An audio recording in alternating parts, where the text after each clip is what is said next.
ভাল লাগিছে।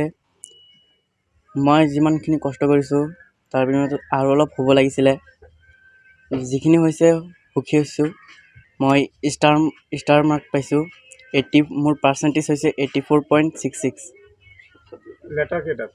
লেটাৰ 6টা ছাবজেক্ট ধৰি মই লেটাৰ মাৰ্ক কৰিবলৈ সক্ষম হৈছোঁ। মোৰ এই সফলতাৰ আঁৰত মোৰ শিক্ষাগুৰুসকল আছে, যিসকলে মোক লৈ বহুত কষ্ট কৰিছে। তেওঁলোকৰ কষ্টৰ বিনিময়তে মই ইমানখিনি সফল হ'ব পাৰিছোঁ। মই তিনঠেঙীয়া জাতীয় বিদ্যালয়ৰ পৰা শিকিছিলোঁ। মোৰ ভৱিষ্যত কি হোৱাৰ মন আছে? মোৰ ভৱিষ্যত ডক্তৰ হোৱাৰ মন আছে।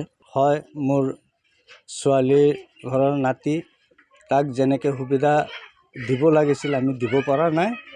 তেওঁ নিজে যিখিনি মেহনত কৰি ইমানখিনি ফলাফল দেখুৱাইছে আমাক, আমি খুব সুখী, আনন্দিত। যদি আমি সুবিধা দিব পাৰিলোহেঁতেন, আৰু ভালকৈ ৰিজাল্ট কৰিলেহেঁতেন।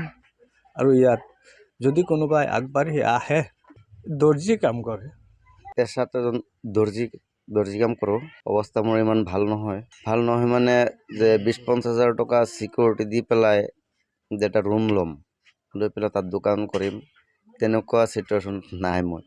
তেনেকুৱা অৱস্থাত নাই মই।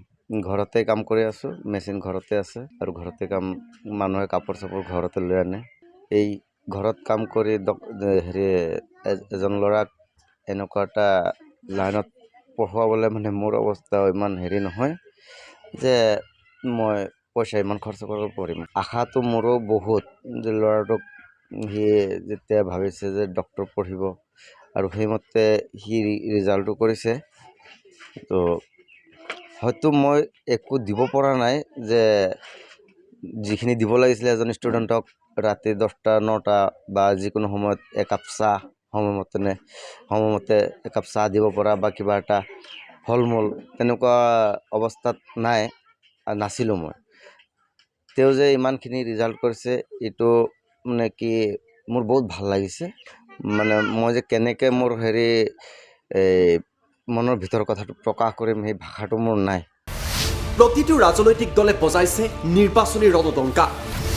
বিজেপিৰ নিৰ্বাচনী ইস্তাহাৰত জনতাৰ বাবে আছে কি? কংগ্ৰেছ আৰু বিৰোধীয়ে জনতাক দিছে কি প্ৰতিশ্ৰুতি? AIUDF ফেক্টৰ হ'ব নেকি এইবাৰৰ নিৰ্বাচনত?